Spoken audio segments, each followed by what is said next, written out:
Olá, pessoal! Estamos de volta para mais um episódio do Papeando com Pamplona. E hoje nós vamos ter um programa sobre um tema muito sensível e importante na sociedade contemporânea e que há muito tempo precisa ser exposto. Políticas públicas antirracistas. E nós vamos falar isso com quem tem lugar de fala para falar sobre isso. Senhoras e senhores, com vocês, Cleia Costa, advogada militante, procuradora do Estado aposentada, mestre em políticas públicas lá da Universidade Católica de Salvador, minha casa, o primeiro lugar que ensinei aqui no estado da Bahia. E hoje também vice-presidente da CAAB, a Caixa de Assistência dos Advogados da Bahia. Estamos aqui com alguém que atua efetivamente na advocacia e na ideia dos construção das políticas públicas. Cleia, minha linda, que eu conheço há mais tempo que a gente possa confessar. Que prazer recebê-la depois de tantas marcações e desmarcações no Papeando com Pamplona. Que maravilha. E quero dizer assim, boa tarde ou bom dia, nem sei. Nós estamos ao vivo e nesse ponto as pessoas vão poder ver de qualquer lugar do mundo, em qualquer horário. Então, fique à vontade. Saudando ao dia, então, eu estou aqui assim, muito feliz. Nós almejamos esse momento a dois para o mundo, né? Ao dois para o mundo há muito tempo. Verdade. E eu disse assim, em agosto nós concretizaremos. Agosto é o nosso mês. Nosso mês. Então eu fico muito feliz de realizar esse desejo, esse objetivo, este sonho, neste momento contigo, que é alguém que partilha não somente a minha admiração profissional, mas o meu afeto pessoal. E que bom falar de um tema que eu sei que é muito caro para você, na sua história. Eu quero te ouvir. E, na verdade, mais do que eu vou aprender hoje, e é preciso colocar-se na condição de aprendiz, né, num papo como esse, mas também ter a oportunidade de testemunhar um ensinamento para o mundo. Minha amada, o que se entende, o que se pode dizer que é uma política pública antirracista? Diga para o povo. Bom, já estamos começando pelo final. Sim. Né? Mas, para dizer o seguinte, no exato momento que nós percebemos que uma sociedade ela se organiza a partir dos laços que vão sendo construídos entre os que habitam aquele local, vamos percebendo que as políticas públicas elas vão se manifestando. Sim. Para que, ao final, elas alcancem um contexto de ordem, e esta ordem vem de como se organiza o Estado. Então, nós sempre falamos de políticas públicas já pensando nos órgãos que administram a aplicação da política. E, na verdade, as políticas públicas elas começam nas relações mais, vamos dizer assim, iniciais de formação dessa sociedade. Eu costumo dizer que as políticas públicas começam com as relações de vizinhança. Como assim? Como assim? Como assim? Na medida em que você estabelece laços com os que estão ao seu redor, você constrói a maneira como você educa seus filhos. Certo. Houve um tempo, por exemplo, no meu tempo, nem vou dizer quando era esse tempo, que nós obedecíamos às ordens e à gestão que vinha dos vizinhos. Você estava fazendo assim uma estripulia, o vizinho gritava, Cleia! Você saía correndo para casa, você nem esperava que sua mãe precisasse usar o poder familiar. Uhum. Então, as relações originárias de vizinhança, elas vão produzindo políticas de convivência. E quando é que elas se tornam públicas? Quando elas se tornam obrigatórias nesse contexto. E pensando por esse caminho, nós construímos o Estado que queremos dentro das nossas casas. Eu queria entender essa construção desse Estado, dessa administração. Eu acho que há um conceito que é muito caro, que é o conceito de administração cidadã. Em que isso se correlaciona com uma política pública antirracista? Pois é. Nós primeiro só temos condições de falar em política pública e de construção de um cenário não racista por exemplo, vou falar no Brasil, por exemplo, se nós pensarmos em um Estado democrático de direito. Certo. E aí é isso interessante para dizer, porque sempre que eu vou aos espaços públicos falar sobre o assunto, logo pensam que esse assunto está desgarrado da minha originária pesquisa, que é democracia. Certo. Foi daí que eu comecei. Em 1987, eu tive a grande lição de participar da Constituinte, e de lá eu identifiquei que o grande debate que o Brasil teria a partir dali era constituir uma democracia participativa, que hoje eu já adianto que já estou na linha da democracia de consenso, que eu acho que deve ser nosso grande ideal. E à medida que eu ia pesquisando, recolhendo material e trazendo para a minha prática, porque eu sou muito, muito empírica, eu não percebo a teoria científica se ela não tiver apegada às suas experiências e de como essas experiências vão produzir as transformações sociais que você precisa. Então, na medida em que eu comecei a fazer essa pesquisa, essa análise, a reflexão, esse ócio criativo em torno dessa tese, eu fui compreendendo que não teria nenhuma chance de colocá-la em prática se nós não enfrentássemos antes o racismo estrutural que nós temos no Brasil. E qual é o grande marco revolucionário pacífico da nossa Constituição de 88? É quando ela identifica, ao final, que nós somos um país racista. Porque antes, todo o discurso passava por uma tese. Ah, isso é tese, isso é percepção só de alguns, é percepção de um grupo. Democracia racial, você usava essa expressão. Era o que vingava, até que nós fomos desmascarados no âmbito internacional, com a participação de Abdias Nascimento, que conseguiu levar a demonstração que nós não éramos uma democracia racial. Nós tivemos uma visita da ONU, e aí, quando aqui se chegou, havia duas vitrines. Uma vitrine da democracia racial, de acesso igualitário de todos e todas, e um patamar de discriminações, de diferenciações negativas, porque as diferenciações positivas são bem-vindas, mas negativas que faziam esse Brasil, essa história de desigualdades. Então, quando o Brasil foi desmascarado do ponto de vista internacional, nós começamos digo nós, o movimento negro principalmente, conseguiu estabelecer, a partir dos seus filósofos, dos seus cientistas, discussões que chegaram à tese da existência do racismo. Mas precisou a Constituição dizer isso. O principal da Constituição não foi criminalizar essa conduta, foi reconhecer que nós éramos racistas. E a partir daí não tem discussão. Né? Eu queria pegar esse gancho justamente, e há nesse ponto algumas referências que me parecem fundamentais, para entender justamente quais são as principais referências históricas e do direito estrangeiro sobre isso. Acho que a compreensão disso, que nós não somos uma ilha, né, e que estamos correlacionados histórica e também espacialmente, é uma coisa que eu queria entender. Eu sei que você domina muito esse tema. Bom, eu não sei se domino muito, mas ando fazendo algumas leituras, e as leituras precisam nos reportar aspectos históricos. Mas para dizer, por que eu tive que interromper a pesquisa de democracia participativa? Porque se nós não conseguirmos solucionar, do ponto de vista teórico, do ponto de vista prático, os efeitos desse processo escravista e as consequências sobre a população negra, nós não teremos realmente uma nação. Certo. Ainda estaremos caminhando e precisamos enfrentar essa demanda. E como eu digo, antes, se isso era uma pauta de um grupo, de uma etnia, de uma raça, eu também não vou entrar no debate de raça aqui, tá certo? Hoje não é mais. Hoje já se constitui em uma pauta para ser defendida pelo Brasil, pelos intelectuais, pelos brancos, pelos árabes, por todos que querem construir esse país novo e que tem bases constitucionais possíveis.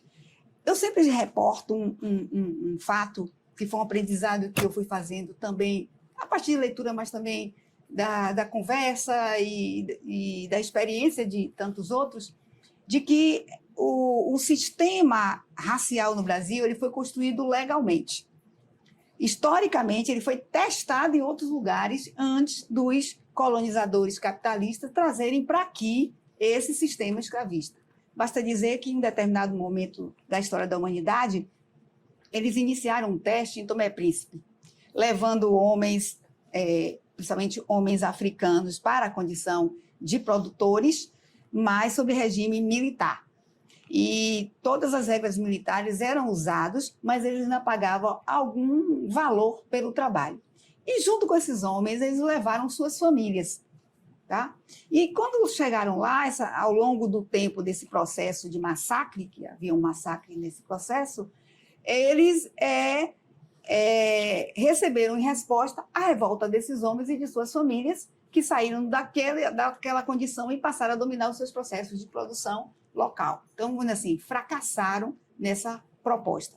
Foi daí que eles mobilizaram esforços para construir um outro modelo, no qual a primeira coisa que faziam era retirar a identidade da pessoa e afastá-lo de suas famílias originais. Sim. Porque está ligada à Constituição africana a ideia de ancestralidade. Não é ancestralidade no vazio religioso, é uma ancestralidade que tem a ver com sua relação com a terra, com a natureza e com as pessoas que pertencem ao seu grupo de nascimento. Então, é comum ouvir dizer que as grandes famílias africanas, riquíssimas, poderosas, elas têm um griot, que contam sua história, geração a geração, de forma oral. O que é um griot? Eu quero aprender, eu não sei. Griot, ele é um contador de história.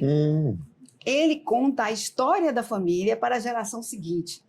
E ele conta para o mundo a história daquela família. E essa é uma tradição para que você guarde a ancestralidade. Então, é comum você chegar em algumas localidades do continente africano e, na hora que você é recebido nessa aldeia, alguém lhe leva para a roda, lhe conta a ancestralidade daquele local e lhe pede a sua. E esse é um grande problema, assim, estruturante que foi criado com todos eles que vieram para aqui sem identidade e sem família. Entendi. Basta lhe dizer que um dos problemas comuns lá na Unilab é exatamente esse. Quando eles chegam, os congoleses principalmente, os sudaneses, os angolanos que vêm estudar aqui, eles querem saber a sua ancestralidade. E aí, quando pergunta quem é seu bisavô, seu tataravô, seu tetravô, você não sabe. Se você tiver alguém negro na família ou indígena, você só conta tendo entre 40 e 60 anos até o seu, no máximo, em alguns casos, tataravô. E, no geral, até seu bisavô. A partir daí, você não tem história. E eles ficam resignados com isso.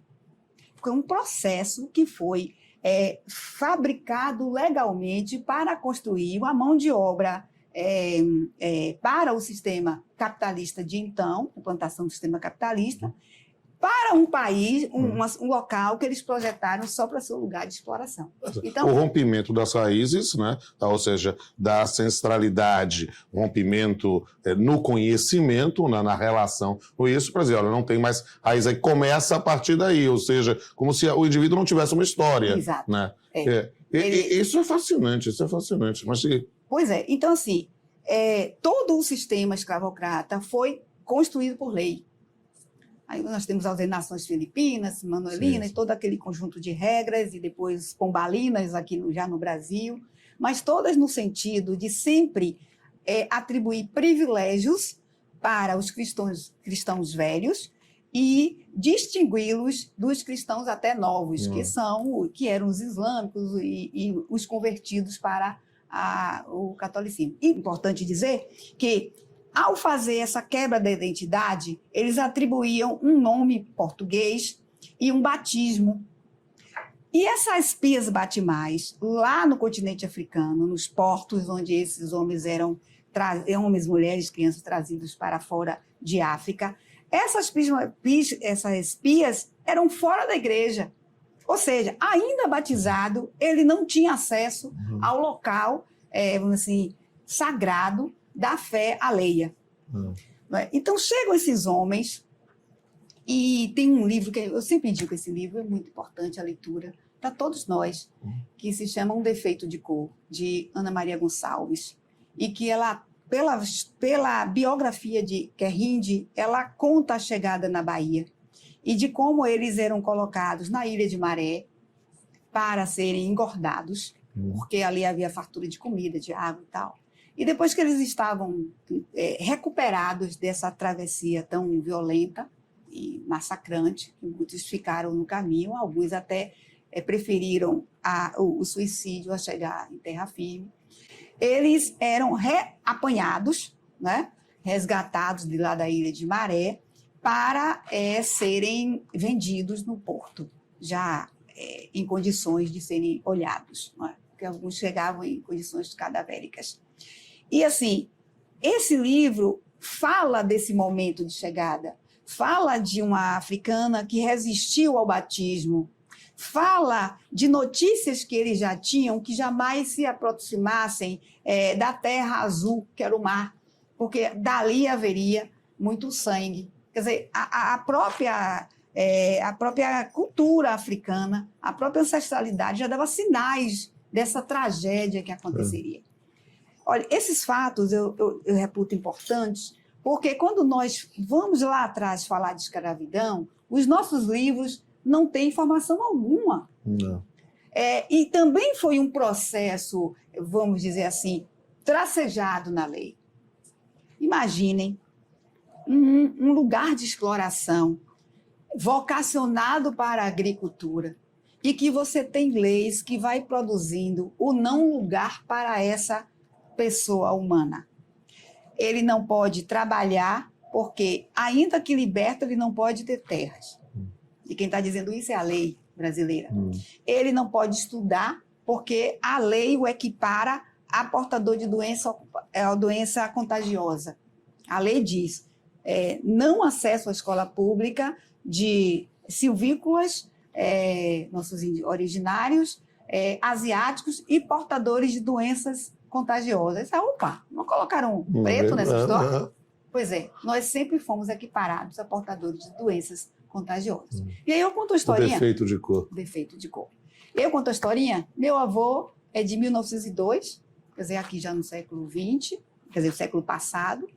E meu avô nos contava que aprendeu a ler e escrever do lado de fora da escola. Como a educação era cantada, ele ouvia, e ele era muito musical, tanto é que ele era um autodidata em música, e ele conta que aprendeu assim. E eu ficava pensando assim, mas meu avô disse que foi para a escola com 10 anos, para a porta da escola. Por que ele não entrou? Não tinha mais escravo. A lei áurea não já existia? Ele não entrou, não entraram os irmãos dele nem as irmãs, porque eles eram equiparados a portadores de doenças contagiosas.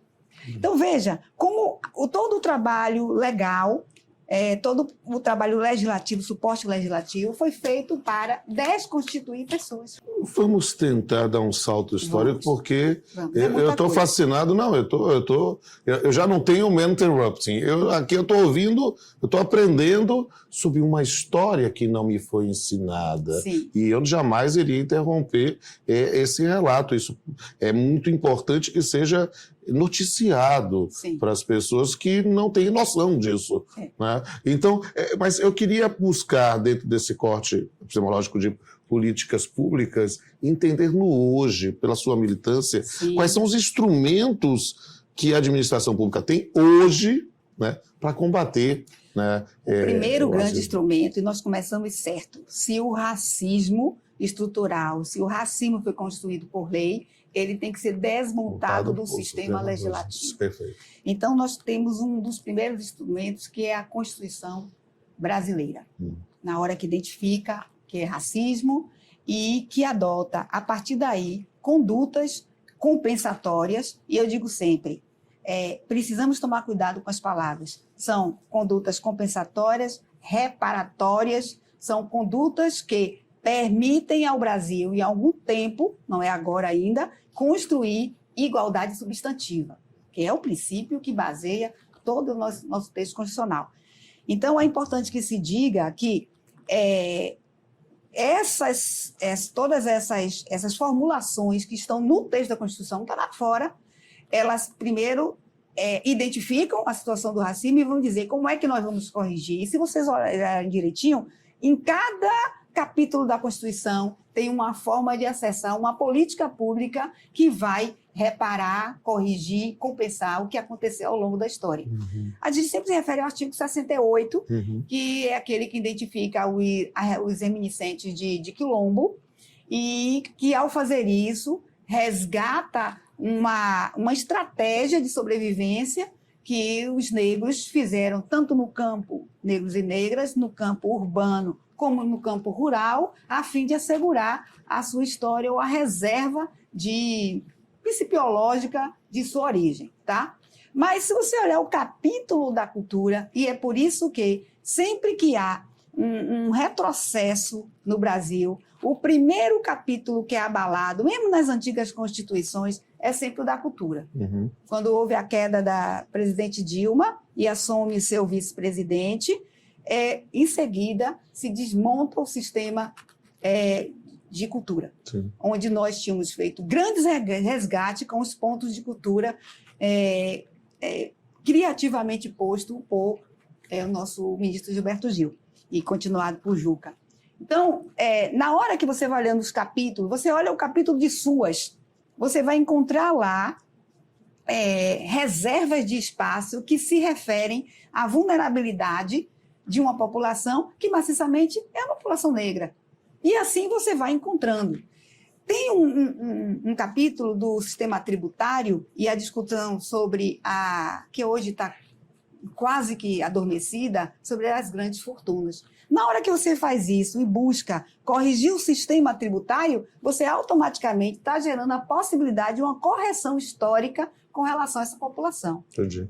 Então, assim, eu olho para a Constituição e vejo dali emergirem todas as políticas públicas. Fora a Constituição, é preciso que se diga que o movimento social e o movimento dos nossos grandes juristas trabalharam para uma lei complementar. Isso que a gente precisa entender.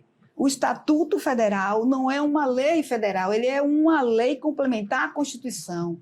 E, dessa forma, a gente nem precisa contar com as normas internacionais, que também se aplicam, evidentemente, que são leis internas, nem precisamos contar com elas para nós termos em todos os estados brasileiros a aplicação de políticas públicas de reparação ou compensatória ou as afirmativas, como está, inclusive, escrito no Estatuto Federal, no estadual e, para nossa sorte, na Bahia, o municipal também. Perfeito. Então, essas são as principais leis eu e instrumentos. Vou fazer uma técnica pedagógica, eu quero entender. Eu estou vendo o que é o certo, mas eu estou perguntando agora para a jurista e para a militante. E quando a gente vê o errado, eu queria, para arrematar esse primeiro bloco, o que você recomenda a um cidadão, né, que vê diante de uma política pública que tenha um viés racista, ou uma política pública, o que ele deve fazer? Pergunto à jurista e à militante, porque eu também quero aprender. Primeiro eu vou dizer uma coisa que é um conselho que eu dou sempre aos mais jovens. Eu já estou nessa fase de dar conselhos aos mais jovens. Fique vivo, fique viva. E, para isso, é necessário que você sempre atue diante dessa ilegalidade, dessa inconstitucionalidade, como eu costumo dizer, coletivamente. Jamais se arvore a enfrentar uma situação que é estruturante sozinho. Então, esse é o primeiro ponto. Segundo, hoje nós já temos a possibilidade de fazer essa discussão na instância interna do Estado. Na hora que você identifica, você pode conduzir o Estado a modificar aquela conduta, seja através de requerimentos administrativos, seja também através de ações judiciais, porque nós precisamos educar o nosso poder judiciário a partir de ações que o incomodem. Eles precisam dizer indefiro, até que eles se cansem, como aconteceu com a questão do divórcio, né?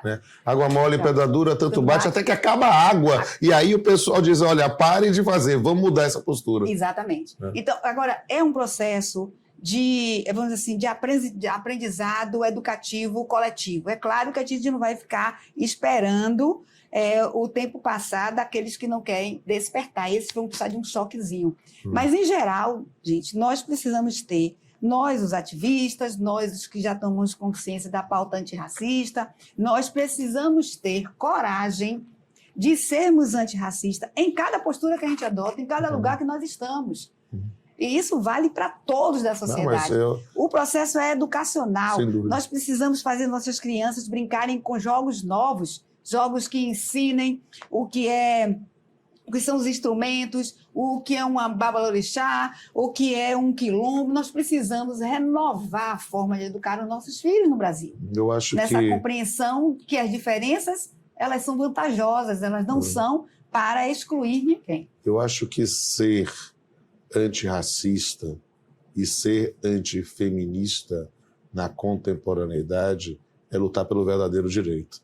Exatamente. Eu acho que eu não consigo imaginar na contemporaneidade alguém que não se declare antirracista ou feminista no sentido de preservar o que nós temos de mais importante, que é a nossa humanidade. Você colocou algo que eu venho escrevendo e vai estar no segundo livro, que o primeiro foi Tecendo uma Nova Administração Pública, Reinventando Práticas Democráticas. O segundo é Tecendo uma Nova Administração Pública, Estado Antirracista. Se nós não colocarmos na nossa vida, principalmente na nossa vida jurídica, em todas as áreas, a centralidade na questão do combate ao racismo, nós não seremos uma sociedade justa nunca. Nós não obedeceremos o mínimo da Constituição. Amém. É essa a questão. E eu gosto disso e gosto de dizer, não falo mais nada, porque a última palavra deste bloco tem que ser sua. E eu fico muito feliz de terminar assim. Só que tem uma galera que está doida para fazer a pergunta. Quando disse que ia entrevistar, doutora Cleia Costa, vem gente aqui, a casa está sendo invadida, que maravilha! Eu nunca fui tão feliz com tanta gente boa aqui nessa casa. Olha, eu só sou tão feliz porque a vida toda eu busquei construir relacionamentos sadios. E, para mim, todas as pessoas importam.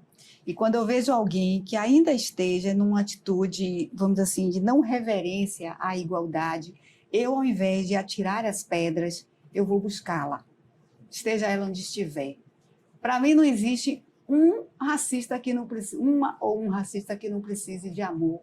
E aí eu me lembro muito, outra referência que eu dou para vocês, né? Porque eu, além de mãe, sou avó, então a avó vive vendo desenho animado. É uma série chamada Kirikou.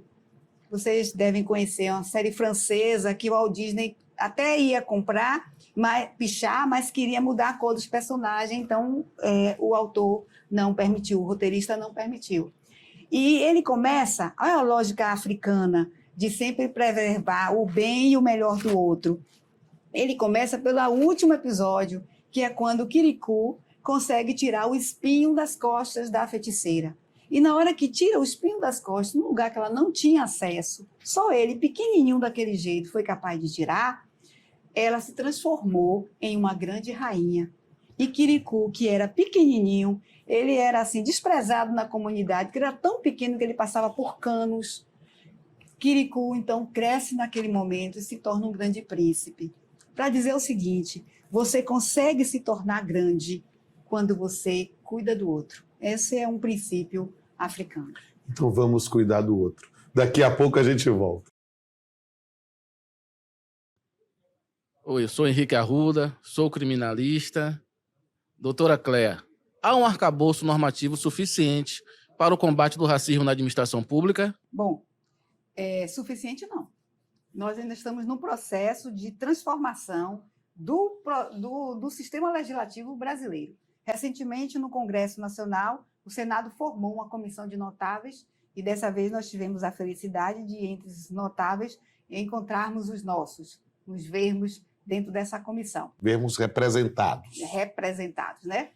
E, nesse sentido, foram propostas para todas as áreas dos direitos na tentativa de retirar esse esbulho racista que nós temos no sistema nosso. Nós precisamos de muita formação dos novos servidores. Não é só a questão das cotas e de acesso daqueles que já têm consciência de que existe racismo, mas principalmente de formar os que estão na transição. que, vamos dizer assim, já estavam na administração pública e que não conseguem se convencer que minimamente, com as suas atitudes, produz situações racistas. Mas, Arruda, essa sua pergunta é muito importante também para fazer uma constatação, Cléia. Que o hoje é muito menos ruim do que o passado. E ele, na verdade, talvez seja mais um ponto de partida para uma nova construção. Porque o único direito verdadeiramente inalienável, Arruda, é o direito de ter esperança. E a gente tem esperança de um aperfeiçoamento desse arcabouço normal. Exatamente, nós estamos trabalhando. E hoje nós podemos dizer, e é essa convocação que eu sempre faço, essa pauta não é mais do movimento negro, essa pauta não é só dos ativistas, essa pauta é de todos. Se nós quisermos ter paz, nós temos que viver em busca da felicidade, do encontro relacional. Eu subscrevo. Então, assim, são todos que precisam contribuir para essa transformação o mais rápido possível. Então, cada passo é comemorado, mas precisamos de mais. Mas aí também tem uma tese que nos foi trazida, revelada na época por Luísa Barrios, de que cada vez que damos um passo, a violência policial aumenta. Não é só no Brasil isso, não, é no mundo. Certo. Por quê? Porque essa é uma reação que se tem quando se imagina que a situação pré-constituída, que garante privilégios para alguns, vai se desfazer. Entendi. Então, a resposta da violência policial, ela não é uma resposta só negativa, é uma resposta que nos traz a exata dimensão de que nós estamos caminhando. E só nos resta caminhar sempre. Sempre. Com poesia, amor. Amém.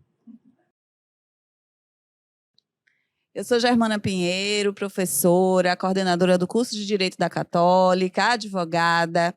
Doutora Cléia, minha irmã, como tem sido a receptividade do tema nos tribunais brasileiros? Não tem sido muito boa. Nós estamos caminhando com grandes dificuldades, principalmente na caracterização do crime de racismo, e todos sabem disso. Os passos são lentos porque as pessoas são ignorantes. E quando eu falo de ignorância, eu não estou dizendo que as pessoas não têm cultura jurídica, que não têm cultura social, só que elas não foram informadas. E para vencer essa ignorância, nós precisamos estar juntos, lendo novos materiais, acessando novos conhecimentos, refletindo sobre como interpretavam novos princípios. A Constituição é nova, de 88, né? Não é tão nova assim, mas ela nos trouxe desafios totalmente novos.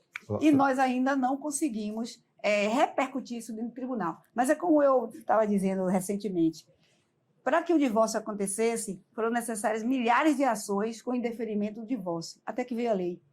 Então, é dessa forma que nós vamos agir. Nós seremos incansáveis em propor ações reparatórias, afirmativas, novas interpretações, fazer sustentações orais em todos os tribunais, até que cada vez mais nós convençamos a estrutura, que é preciso se modificar também do ponto de vista legislativo, consiga compreender o lugar que ela tem de ocupar na transformação desse país. E, Germana, isso é muito importante. Eu tenho o lugar de fala de alguém que está dentro do judiciário. Ou seja, há a ideia da atuação de fora para dentro, nas provocações, mas também do ponto de vista de dentro para fora, na tomada de consciência. O CNJ está de olho nisso. A ideia de trabalharmos essas políticas públicas antirracistas também dentro do Poder Judiciário. A gente vê isso já hoje, com a ideia de julgamento por gênero, de a compreensão disso, e a gente precisa entender e dar um passo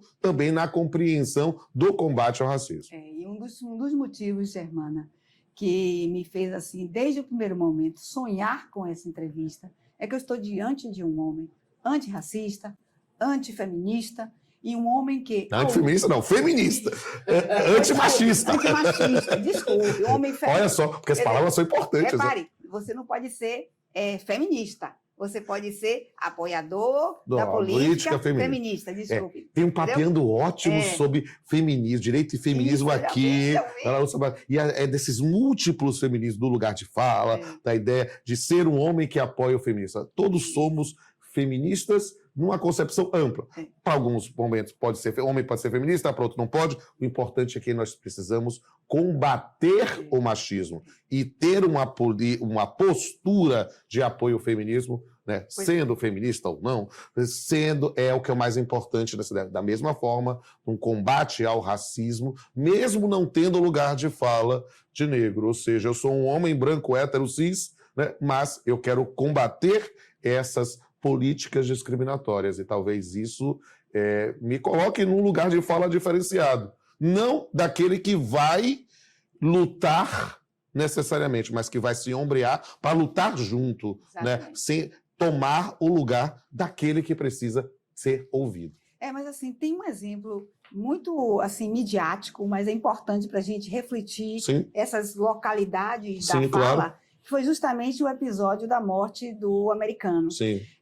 Eles só conseguiram levar o movimento na rua porque na linha de frente contra a polícia estavam os brancos. Exato. Então é necessário a gente pensar, e às vezes quando eu digo isso, às vezes eu recebo assim, alguns beliscões do meu grupo, porque acham que a minha fala é muito branda, mas exatamente a serenidade, o afeto, a fala cardíaca, que é capaz de sensibilizar. A gente está construindo uma sociedade para todos.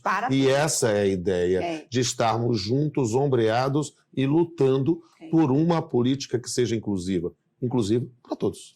Então, assim, quero dizer também, publicamente aqui, tanto a Arruda como Germana são pessoas que me representam e que, ao longo do tempo, têm me ensinado muito. Então, é um aprendizado que é sempre assim, em roda, é cíclico, ou melhor, como eu digo, é espiral. Ele vai em cima e vai embaixo e ele nos transforma. Amém.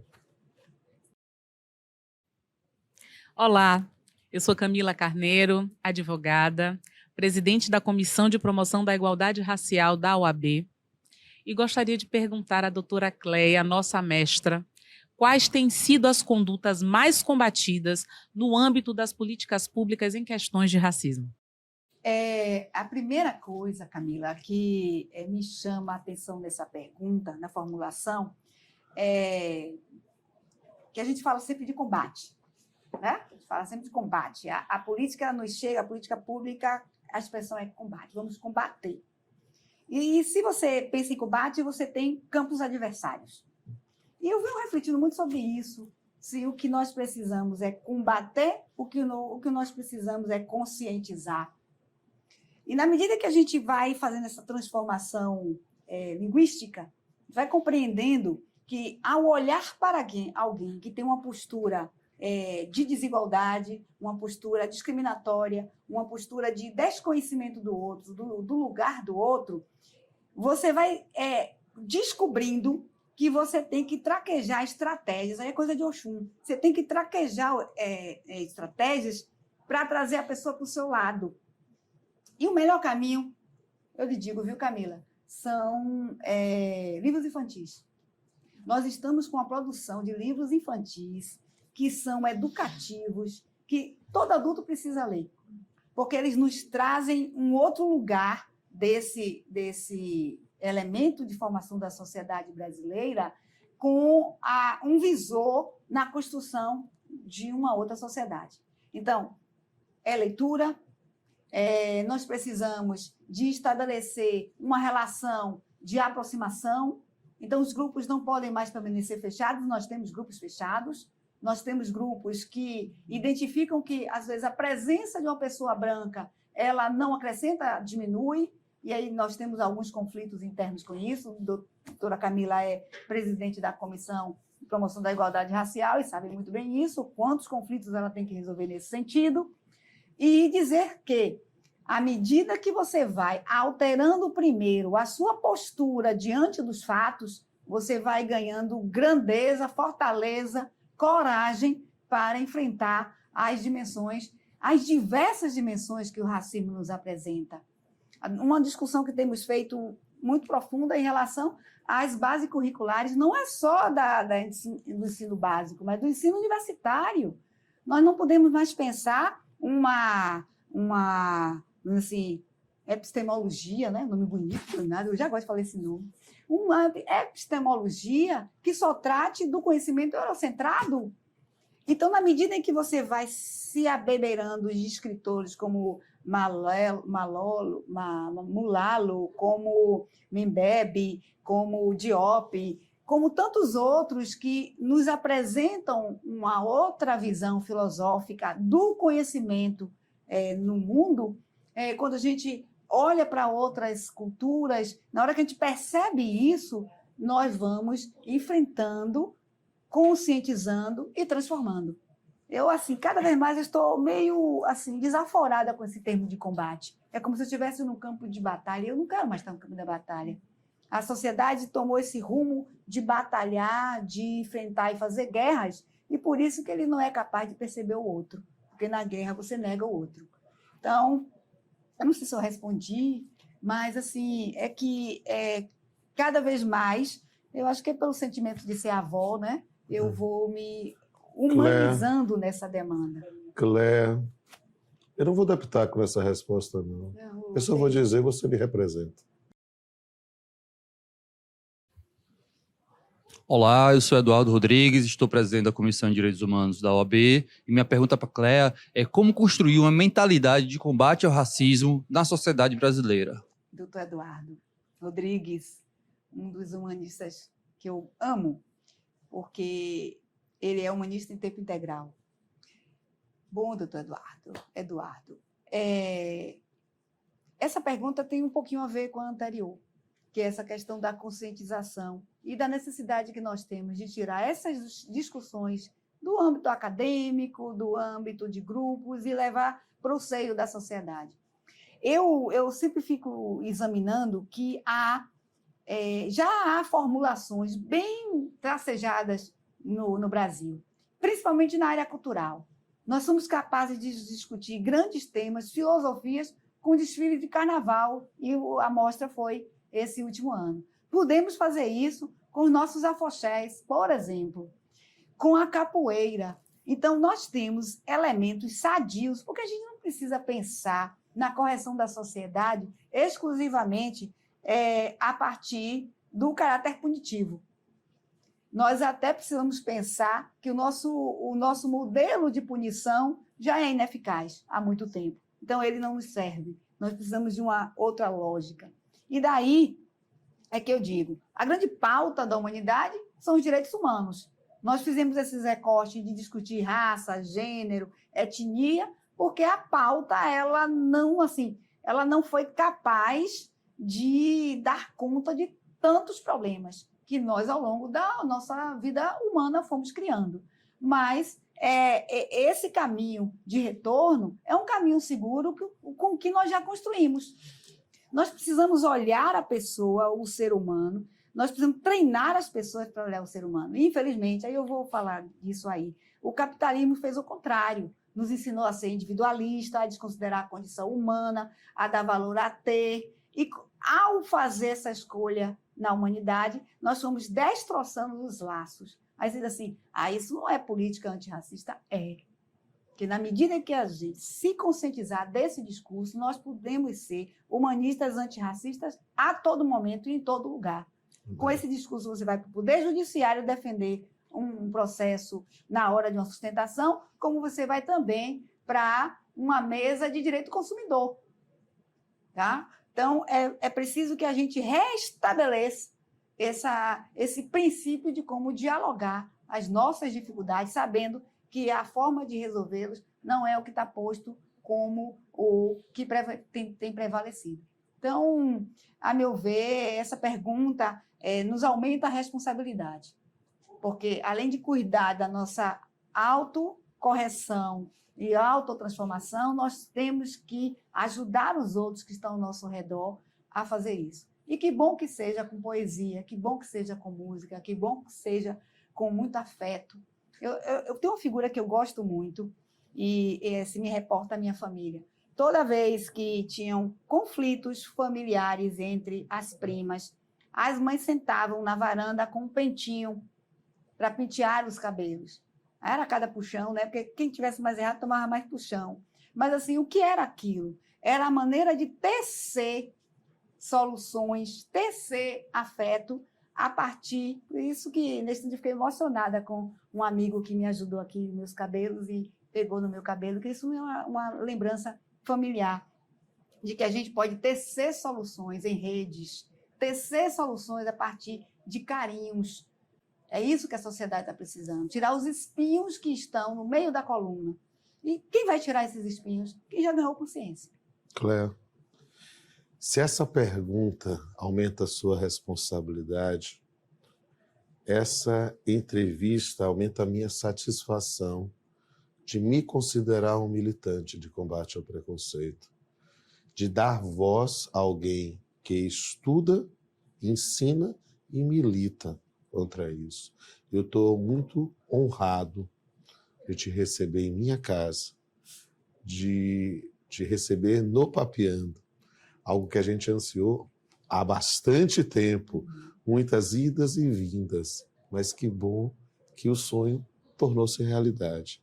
E me dê a satisfação, a honra, o prazer, o privilégio de encerrar com um brinde, celebrando a nossa amizade e o nosso compromisso de juntos lutar por políticas públicas antirracistas. Acé.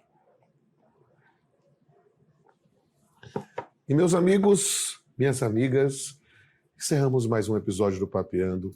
Eu quero aqui divulgar também esse trabalho maravilhoso organizado por Cléa, por Sérgio São Bernardo, os comentários ao Estatuto da Igualdade Racial e o combate à intolerância religiosa do Estado da Bahia. E prestigie essas iniciativas que mostram justamente a ideia de uma mudança de mentalidade que a gente propugna para hoje, para amanhã, para sempre. O Papeando encerra sempre com uma manifestação poética, né, em que a gente possa, tal qual na resposta de Cléa à última pergunta, também através da arte, através da poesia, mostrar o que acreditamos. Confira e até a próxima. Antirracismo. Aceitação, igualdade e resignação. Combatividade, marcar espaço, não ficar calado, não baixar a cabeça, não deixar que aconteça. Inconformar-se, mover-se, fazer a sua parte para que o mundo não fique o mesmo. Não chorar sozinho, mas entender possível também encontrar braços amigos para combater o racismo, pois a luta não é de uma pessoa, de um grupo ou de uma cor, mas sim de preservação e dignidade de toda uma raça, a raça humana. Até a próxima.